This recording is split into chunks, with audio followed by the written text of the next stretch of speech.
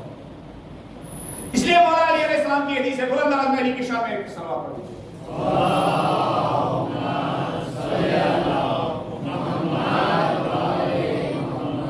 اس لیے مولا علی علیہ السلام کی حدیث ہے، مولا فرماتے ہیں ما سألت ربی اولادا مزر الوجه.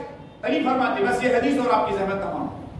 مولا فرماتے ہیں ما سألت ربی اولادا مزر الوجه، میں نے خالق سے وہ اولاد نہیں مانگی جو خوبصورت ہو، جو بائی فیس خوبصورت ہو، جو دکھنے میں خوبصورت ہو، جو دکھنے میں کیا بیوٹیفل ہو، جو دکھنے میں حسین و جمیل ہو. ولا ولدا حسن القامہ، نہ میں نے اب خدا سے کیا بلند قامت اولاد مانگی ہے. ولکن سألت ربی اولادا مطیعین للہ وجلین من، میں نے ہمیشہ خالق سے ایسی اولاد مانگی جو خالق کی مطیع و فرما بردار ذریہ طیبہ. پاکیزہ نسل. ولیکن سألت ربی اولادا مطیعین للہ وجلین من، جن کے دلوں میں خوف خدا ہو، جو خوف خدا سے کانپتے ہو، جو خوف خدا سے لرزتے ہو، جو خوف خدا سے گریہ کرتے ہو، جو خوف خدا سے جن کے بدن میں رشک پیدا ہوتا ہو، جو گناہ کا منظر دیکھ کر جن کے پسینے چھوٹتے ہوں، نامحرم پر نگاہ پڑنے کی وجہ سے جن کے کیا حالت غیر ہوتی ہو. میں نے خالق سے ایسی اولاد مانگی جو خدا کی مطیع ہو اور جن کے دلوں میں خوف خدا ہو. یہ بھی حسن ہے، لیکن یہ کردار کا حسن. خوف خدا یہ بھی حسن ہے، لیکن یہ کردار کا حسن ہے. شہید عباس بابائی کے بارے میں ان کی اہلیہ بیان کرتی ہے کہ ایک مرتبہ ہمیں ایک شہید عباس بابائی ایران عراق وار میں ایئر مارشل لا تھے، امریکہ میں پائلٹ کی ٹریننگ حاصل کی تھی، ایران کی ایئر فورس انہی کے ہاتھ میں تھی. ان کی اہلیہ کا بیان ہے، ان کے بارے میں یوٹیوب پر آپ نے دیکھا ہوگا، ہمارے بہت سارے نوجوانوں نے ایک پورا ایک سیریال ہے، اس سلسلہ وار سیریال جس کا نام ہے شوق پرواز، پرواز کا شوق. اب دیکھیں پرواز کا شوق، یہ اولاد کیسی اولاد ہے.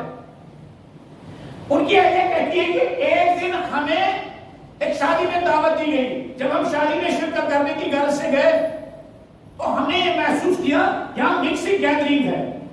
جب ہم اندر داخل ہوئے تو میں نے دیکھا شہید عباس بابائی کا رنگ چینج ہونے لگا. کچھ دیر وہاں ٹھہرے اور پھر مجھ سے کہا چلو چلتے ہیں یہاں سے. ان کا کہنا جب ہم اس شادی سے جہاں گناہ ہو رہا تھا، مکس گیدرنگ تھی، میرا ہاتھ پکڑا، جب تک ہم گھر پہنچے اتنا شہید عباس بابائی اس گناہ کی محفل و مجلس و شادی میں جا کر لرز گئے تھے. گھر تک میرے ساتھ کوئی بھی بات نہیں کی. ایسا لگ رہا تھا ان کے اوپر کیا مصیبت ٹل گئی تھی، بالکل کوئی بات نہیں میرے ساتھ.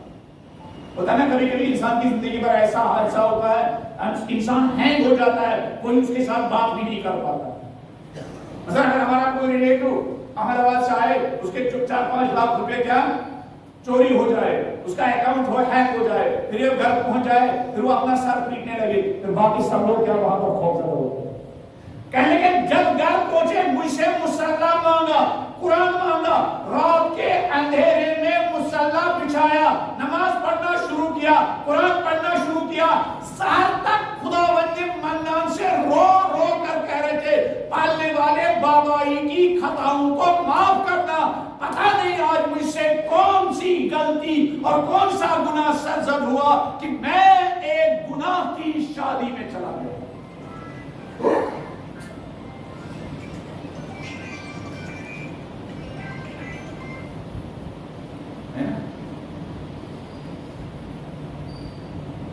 زندگی بھی دیکھو. ہم لوگ دیکھتے ارے نعمتیں یہاں وہاں سے بیٹھ کے آواز آئی کوئی بات نہیں آج پیٹ بھر کھانے کو ملا, ارے اتنی ساری نعمتیں کہاں قسمت میں پالے والے تیرا شکر. اور یہ لوگ جن کو اپنی پیٹ کے بجائے اپنی روح کی فکر, اپنے کردار کی فکر, اپنی نورانیت کی فکر, یہ لڑک رہا گناہ کی محفل خود نہیں سجائی ہے, دوسروں نے سجائی ہے. لیکن چونکہ دیکھ رہا گناہ کا میری زندگی پر اثر ہو جائے گا, وہ اثر ختم کرنے کے لیے, گناہ کا اثر ختم کرنے کے لیے کیا کرنا چاہیے؟ رات بھر جاگنا چاہیے. گناہ کا اثر ختم کرنے کے لیے کیا کرنا چاہیے؟ نماز شب پڑھنی چاہیے. گناہ کا اثر ختم کرنے کے لیے کیا کرنا چاہیے؟ توبہ کرنا چاہیے.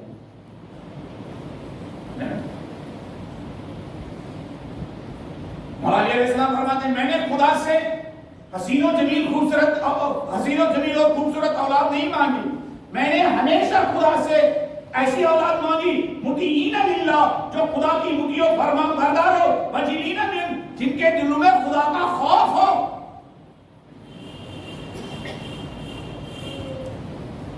اذا نظرت الیہ هو مطیع للہ قرۃ عینی, کہ جب میں ان کا کردار دیکھوں, جب میں ان کی اطاعت دیکھوں, جب میں ان کا فرمان برداری دیکھوں, جب میں ان کا اخلاق دیکھوں, جب میں ان کا تقوی دیکھوں, قرۃ عینی, میری آنکھوں کو قرار اور میرے دل کو سکون مل جائے. میں نے خدا سے ایسی اولاد مانگی, وہ ظاہری طور سے حسین و جمیل ہو یا نہ ہو, لیکن جب میں ان کا اول وقت نماز پڑھنے کا انداز دیکھوں, جب میں ان کا ماں باپ کے ساتھ بات کرنے کا انداز دیکھوں, جب میں ان کا صبح شام قرآن کھول کر خدا کی کتاب قرآن مجید کی تلاوت کرنے کا انداز دیکھوں, جب میں سحر کے وقت ان کا مصلی بچھا کر نماز پڑھنے کا انداز دیکھوں, جب میں ان کے دسترخوان کا اپنے ہی ہاتھ کا لقمہ غریبوں مسکینوں لاچاروں کے درمیان تقسیم کرتا دیکھوں, قرۃ عینی, میرے دل کو قرار اور میری کیا آنکھوں کو ٹھنڈک پہنچے. میں نے ایسی اولاد خدا سے مانگی. محمد و آل محمد اور فاطمہ زہرا ایسی اولاد تھی. فاطمہ زہرا کے بارے میں نبی بھی فرماتے ہیں ثمرۃ فؤادی, فاطمہ وہ اولاد تھی جو میرے دل کا چین. نبی بھی فرماتے ہیں جب بھی میں فاطمہ کو دیکھتا ہوں ایسا لگتا ہے میں اپنے کو جنت میں محسوس کرتا ہوں. جب فاطمہ کو دیکھتا ہوں میں اپنے کو جنت میں محسوس کرتا ہوں. جب بھی مجھے جنت کا شوق, دیکھو حدیث پیغمبر بی بی فاطمہ زہرا نسل کوثر, نسل پاکیزہ, نبی فرماتے ہیں جب بھی جنت کا شوق ہوتا ہے میں کیا کرتا ہوں, فاطمہ الزہرا کے نورانی چہرے کی طرف دیکھتا ہوں. میری فیلنگ یہ ہوتی تھی گویا میں جنت میں ہوں. مولا علیہ السلام فرماتے ہیں کہ جب میں فاطمہ الزہرا, جب میں گھر واپس آتا تھا, جب بی بی فاطمہ الزہرا کے اوپر نظر پڑتی تھی, فَتَنْكَشِفُ عَنِّي الْهَمُومُ وَالْغُمُومُ, میرے سارے پریشانیاں دور ہوتی تھی, میرے دل کو قرار ملتا تھا. وہ فاطمہ کی ظاہری خوبصورتی سے قرار نہیں ملتا تھا, وہ فاطمہ کے بلند و بالا اخلاق سے نبی و علی کو قرار ملتا تھا. اور یہ فاطمہ کا گھرانہ ایسا گھرانہ تھا جس کے ذریعے فقط نبی کے دل کو سکون نہیں ملتا تھا, فقط علی کی آنکھوں کو ٹھنڈک نہیں ملتی تھی, فقط حسن و حسین کو ٹھنڈک نہیں ملتی تھی.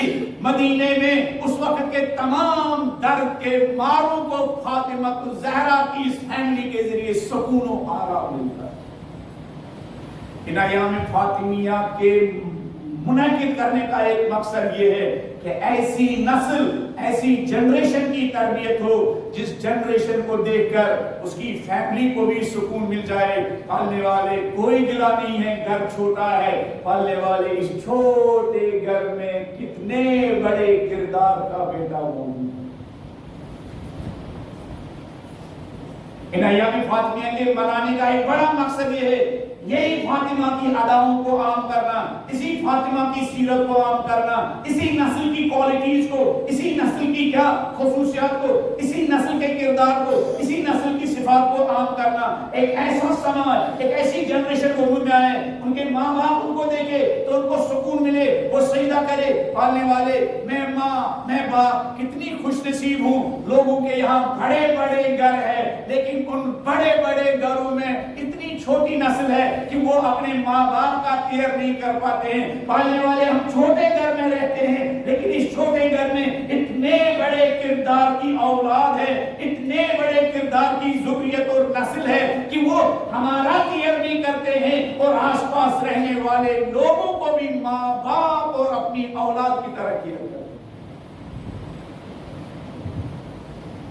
فاطمہ کا گھرانہ فقط اپنی فیملی کے لیے قرۃ عین نہیں تھا، آنکھوں کی ٹھنڈک اور دل کا قرار نہیں تھا، آج تک ہر درد کے مارے انسان کے لیے فاطمہ الزہرا، اولاد فاطمہ الزہرا، نسل فاطمہ الزہرا، ذریہ فاطمہ الزہرا قرۃ عین ہے، دل کا قرار ہے اور آنکھوں کی ٹھنڈک، دل کا قرار، آنکھوں کی ٹھنڈک۔ نبی مرسل فاطمہ کو دیکھتے تھے، ساری پریشانیاں اتنے ادب کے ساتھ نبی کے ساتھ بات کرتی تھی فاطمہ، اتنے ادب کے ساتھ ولی اور علی کے ساتھ فاطمہ بات کرتی تھی، جب بابا کے ساتھ بات کرتی تھی اس انداز سے بات کرتی تھی، نبی کو یہ احساس ہوتا تھا کہ یہ فاطمہ تو بیٹی ہے لیکن ماں کی طرح مجھے پیار دیتی، اس لیے نبی فرماتے ہیں فاطمہ تو ام ابیہ، یہ بیٹی وہ اپنے باپ کی ماں ہے، یہ بیٹی اپنے باپ کو ماں جیسا پیار دیتی ہے، یہ بیٹی اپنے باپ کو ماں جیسا کیا محبت دیتی ہے، یہ بیٹی ماں کو باپ کی طرح اپنے بابا کا خیال رکھتی، فاطمہ تو ام ابیہ۔ اللہ اکبر، ایسی نسل، ایسی نسل، فاطمہ تو ام ابیہ، نبی سے بات کرتی تھی، ادائی کو کر بابا جان میری جان آپ کا قربان، بابا فاطمہ آپ پر فدا۔ آج ہماری جنریشن کو سب کے ساتھ بات کرنا آتا ہے، گھر کی چہار دیواری میں ممی ڈیڈی کے ساتھ بات کرنے کا سلیقہ نہیں۔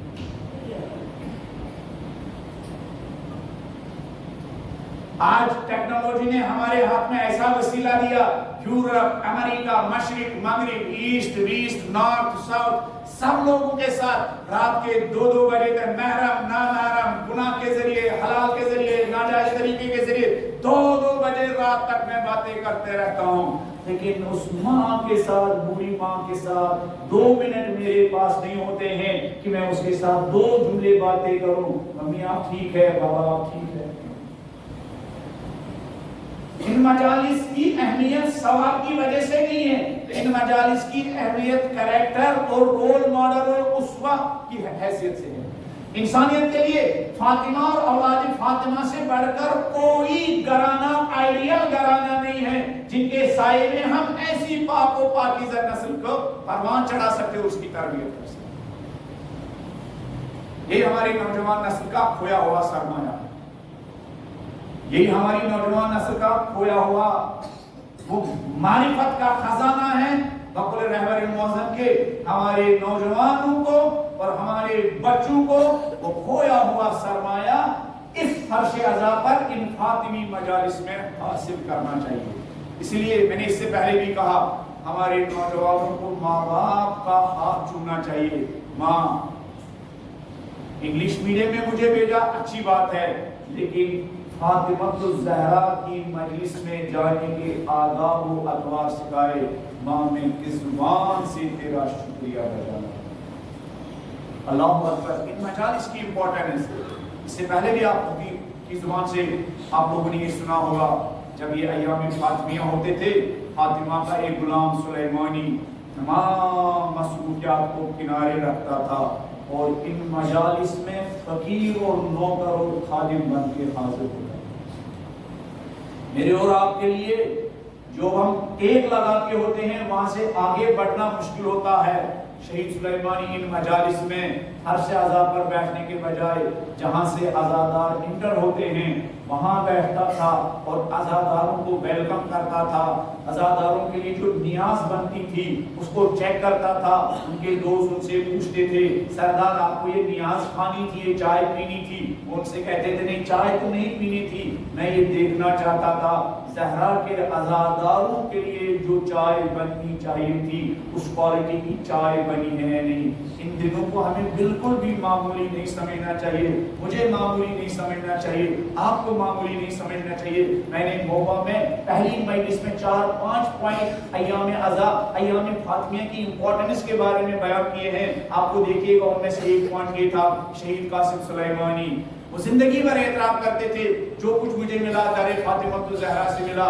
ان کے دوستوں کا کہنا ہے جب یہ مجلسیں ختم ہوتی تھی ہم سردار کو ڈھونڈنے نکلتے تھے تو کہیں نظر نہیں آتے تھے، امام بارگاہ کا ایک ایک کونا ہم چھان ڈالتے تھے، نظر نہیں آتے تھے۔ تھک ہار کے ہم امام بارگاہ کے لیٹرن اور واش رومز کے پاس جاتے تھے تو ہم دیکھتے تھے زہرا کا نوکر سلیمانی ہاتھوں میں جھاڑو لیے ہوئے، ہاتھوں میں پائپ لیے ہوئے عزاداروں اور فاطمہ کے عزاداروں کے ذریعے جو واش روم استعمال ہوتے تھے ان کی صفائی کرنے میں مصروف ہوتے تھے۔ ہم ان سے کہتے تھے سردار آپ نے یہ جھاڑو کیوں ہاتھ میں لیا، یہ پائپ کیوں ہاتھ میں لی؟ مگر ہم ڈر گئے، آپ نے یہ آپ جیسی عظیم ہستی نے یہ جھاڑو اور پائپ ہاتھ میں لی۔ سلیمانی ان سے کہتے تھے تم لوگوں کو شرم آتی ہے؟ ان مجلسوں میں آدمی ہاتھ میں پائپ لے، ان مجلسوں میں آدمی جھاڑو ہاتھ میں اٹھائے۔ سلیمانی کو جو عزت ملی ہے وہ میری یونیفارم کی وجہ سے نہیں ہے، میری یونیفارم پر لگے ہوئے ستاروں اور سٹارز کی وجہ سے نہیں ہے، مجھے جو کچھ عزت ملی ہے در فاطمہ الزہرا کی غلامی کی وجہ سے ملی ہے، مجھے جو بھی توفیق ملی ہے فاطمہ الزہرا سلام اللہ علیہا کی چوکھٹ کے صدقے ملی ہے۔ جیسے وہ غلام بن کر، نوکر بن کر، گدھا بن کر ان مجلسوں میں حاضر ہوتے تھے۔ ان مجلسوں میں انسان کی دنیا کی بگڑے ہوئے مسائل بھی کیا حل ہو سکتے ہیں اور انسان کی زندگی میں جو کھویا ہوا سرمایہ ہے وہ بھی مل سکتا ہے۔ اللہ اکبر۔ فاطمہ الزہرا سلام اللہ علیہا، فاطمہ الزہرا سلام اللہ علیہا کی مشکلات، فاطمہ الزہرا سلام اللہ علیہا کے مسائل۔ فاطمہ الزہرا نبی صلی اللہ علیہ وآلہ وسلم کے بعد زار زار روتی تھی، زار زار روتی تھی، رات کے اندھیرے میں بھی روتی تھی، دن کے اجالے میں بھی روتی تھی، رونے نہیں دیتے تھے لیکن کلمہ گو مسلمان علی کے پاس آتے تھے اور علی سے کہتے تھے علی زہرا سے کہو یا دن میں رویا کرے یا رات میں رویا کرے، زہرا کے رونے سے ہماری زندگی میں خلل واقع ہوتا ہے۔ اجرکم اللہ، اجرکم اللہ۔ روز بروز فاطمہ الزہرا سلام اللہ علیہا بابا کے فراق میں روتی جاتی تھی۔